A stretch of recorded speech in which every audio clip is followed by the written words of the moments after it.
একবার দুটি বাচ্চা এবং তাদের সৎ মাকে নিয়ে একটি কাঠকাটা ছিল। ছেলের নাম হ্যান্সেল এবং মেয়েটির নাম গ্রেটেল। তারা এত খারাপভাবে বাস করত যে কখনো কখনো খাওয়ারও কিছু ছিল না। এবং তারপরে এক সন্ধ্যায় তিনি বিছানায় শুয়েছিলেন, কিভাবে বাচ্চাদের আরো খাওয়ানো যায় সে সম্পর্কে চিন্তাভাবনা করেছিলেন। তার স্ত্রী তাকে পরামর্শ দিয়েছিলেন, বনে বাচ্চা রয়েছে, আগুন জ্বালান, প্রত্যেককে এক টুকরো রুটি দিন এবং সেখানে রেখে যান। এই চারজনই ক্ষুধার্ত হয়ে মারা যায় না। তবে উটকাটা তাতে রাজি হয়নি এবং ততক্ষণ পর্যন্ত তার স্ত্রী তাকে রাজি করিয়েছিলেন যে শেষ পর্যন্ত তিনি রাজি হয়ে গেলেন। এবং ক্ষুধার কারণে শিশুরাও ঘুমাতে পারেনি এবং তাদের সৎ মা তাদের বাবাকে যা বলেছিল তা শুনেছিল। এবং যখন বাবা মা ঘুমিয়ে পড়েছিলেন, হ্যান্সেল গোপনে ছুটে গেলেন বাড়ি থেকে। চাঁদ উজ্জ্বলভাবে জ্বলজ্বল করছিল এবং সাদা পাথর মুদ্রার মতো চকচকে করছিল। হ্যান্সেল তার যতটুকু ফিট করতে পারে ততটা পকেট করেছে। তারপরে তিনি বাড়িতে ফিরে গেলেন এবং শিশুরা বিছানায় গেলেন। সকালে সৎ মা বাচ্চাদের কাছে এসেছিলেন, তাদের প্রত্যেককে এক টুকরো রুটি দিয়েছিলেন এবং তারা সকলে একসাথে বনে গিয়েছিলেন। পথে হ্যান্সেল একের পর এক সাদা পাথর ফেলে দিল। তারা যখন ক্লিয়ারিংয়ে পৌঁছেছিল, আমার বাবা আগুন জ্বলতে শুরু করেছিলেন। তিনি বাচ্চাদের আগুনের কাছে বসার নির্দেশ দিয়েছিলেন এবং নিশ্চিত হয়েছিলেন যে এটি বেরিয়েছে না। যখন তারা এবং তাদের সৎ মা আরো কাঠের জন্য গিয়েছিলেন, তারা বসে বসে ক্লান্ত হয়ে ঘুমিয়ে পড়েছিল।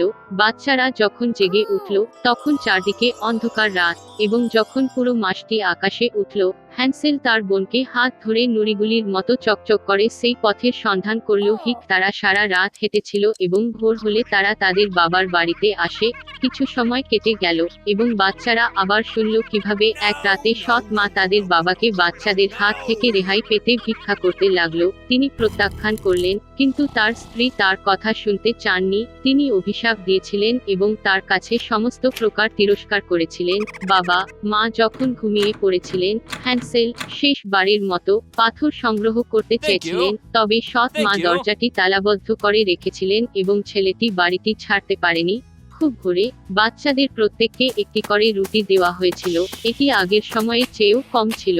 বনে পথে বায়নার তার পকেট তার টুকরা ছিন্ন ভিন্ন মাটিতে ক্রুম্বিয়েস ফেলে দিল। সৎ মা তাদের আরো বনে নিয়ে গেলেন। আবার একটি বড় আগুন জ্বালানো হয়েছিল এবং বাবা তাদের এবং তাদের সৎ মা আরো কিছু কাঠ কাটাতে বাচ্চাদের আগুন দেখার জন্য নির্দেশ দেন। মধ্যাহ্ন ভোজনের সময় গ্রেটেল তার রুটির টুকরোটি হ্যান্সেলের সাথে ভাগ করে নিয়েছিল।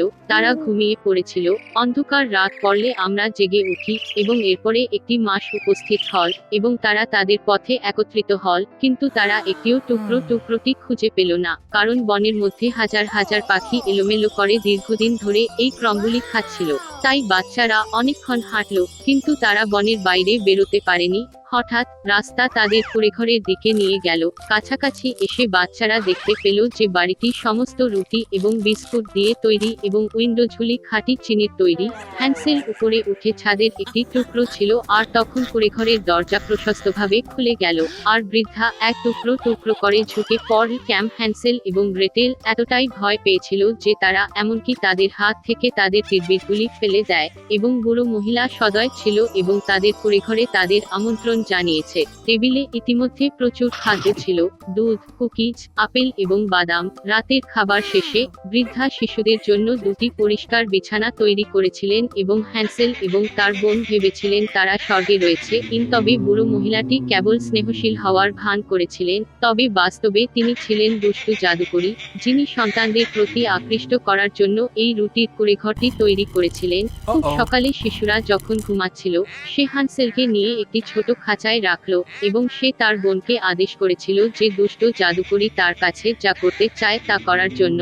বুড়ো মহিলা ছেলেটিকে পরে খাওয়ার জন্য মোটা করার সিদ্ধান্ত নিয়েছে। সুতরাং গ্রেটেল হ্যান্সেলের জন্য সবচেয়ে সুস্বাদু খাবার রান্না করা শুরু করেছিল এবং সে নিজেই বাকি কিছু ছাড়া কিছুই পেল না।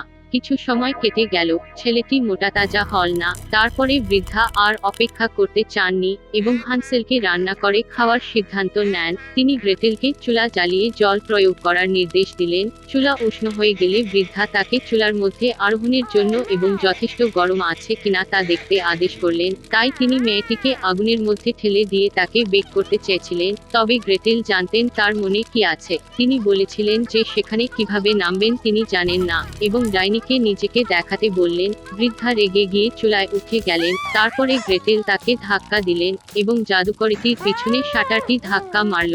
বাহ! বৃদ্ধা তখন কত ভয়ানক কেঁদেছিল। এদিকে গ্রেটেল ছুটে এসে হান্সেলের কাছে এসে খাঁচা খুলে দিয়ে তাদের ভাইকে মুক্তি দিয়ে তারা ডাইনির ঘরে গেল, যেখানে সমস্ত কোণে মুক্ত এবং মূল্যবান পাথরের বাক্স ছিল। তাদের পকেটগুলি তাদের সাথে পূর্ণ করে বাড়ি চলে গেল। বেশ কয়েক দিন ধরে বাচ্চারা তাদের ফিরে যাওয়ার পথ খুঁজছিল। বনটিকে আরো বেশি পরিচিত বলে মনে হয়েছিল এবং শেষ পর্যন্ত তারা তাদের বাবার বাড়িটি দূরত্বে দেখতে পেল। বাচ্চাদের জীবিত দেখে তিনি কত আনন্দিত হয়েছিলেন। হ্যান্সেল এবং গ্রেটেল ডাইনি থেকে নিয়ে যাওয়া সমস্ত মুক্ত এবং রত্নগুলি মেঝেতে পড়ে এলেছিল। খাবার নিয়ে ভাবার দরকার ছিল না এবং তারা বাঁচতে এবং আনন্দ করতে শুরু করে। আর বাবা দুষ্ট সৎ মাকে বাড়ি থেকে তাড়িয়ে দেয়। এক সময় একটা ছোট্ট মেয়ে ছিল, তার নাম হেইডি। হেইডির বাবা মা মারা গেলেন এবং খালা দিতে তার যত্ন নিলেন। তবে একদিন মেয়েটিকে তার দাদুর কাছে নিয়ে যেতে হয়েছিল। তিনি খুব আলোচক ছিলেন না, কারণ তিনি পাহাড়ের একটি ছোট্ট বাড়িতে থাকতেন। মাসি অন্য শহরে চাকরি পেয়েছিল, তাই মেয়েটিকে কিছুক্ষণ তার দাদার কাছে রেখে যেতে হয়েছিল। আল্পসের দাদা মানুষ থেকে একা একা থাকার অভ্যাস করেন, অতএব তিনি তার নাতনির সাথে খুব খুশি ছিলেন। তবে কিভাবে এটি প্রদর্শন করবেন তা জানেন না। বৃদ্ধ লোকটি তার জন্য অ্যাটিকের একটি ছোট ঘর সাজিয়েছে। হেইডি প্রথম দেখাতেই দাদার প্রেমে পড়ে গেল। তার জন্য পাহাড়ের এক দুর্দান্ত জীবন শুরু হয়েছিল।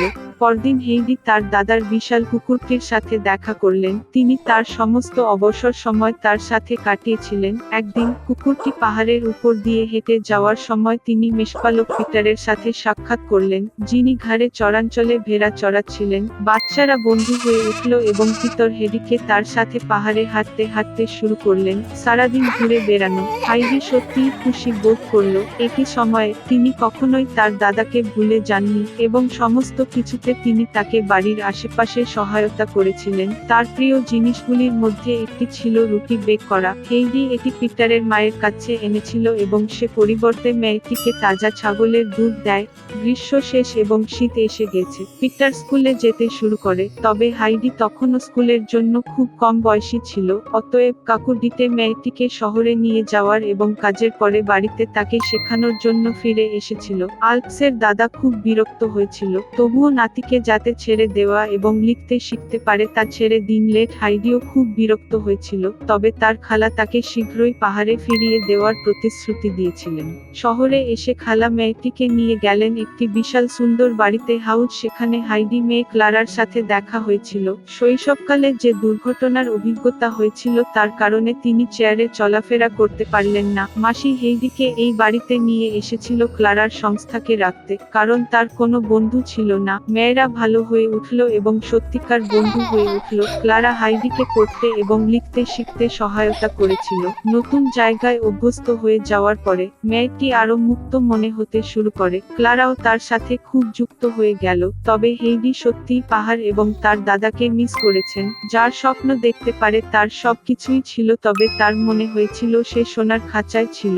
এমনকি সে খাওয়াও বন্ধ করে দিয়েছে। চাচি দিতে তৎক্ষণাৎ বুঝতে পারলেন যে তার ভাগ্নি কেন দুঃখী ছিল এবং আমি তাকে তার দাদার কাছে ফেরত পাঠানোর সিদ্ধান্ত নিয়েছি। ক্লেরা খুব বিরক্ত হয়েছিল যে হেইডিকে চলে যেতে হয়েছিল, তবে খালা প্রতিশ্রুতি দিয়েছিলেন যে ক্লারার পরের বছর হেইডির সাথে দেখা করতে সক্ষম হবে।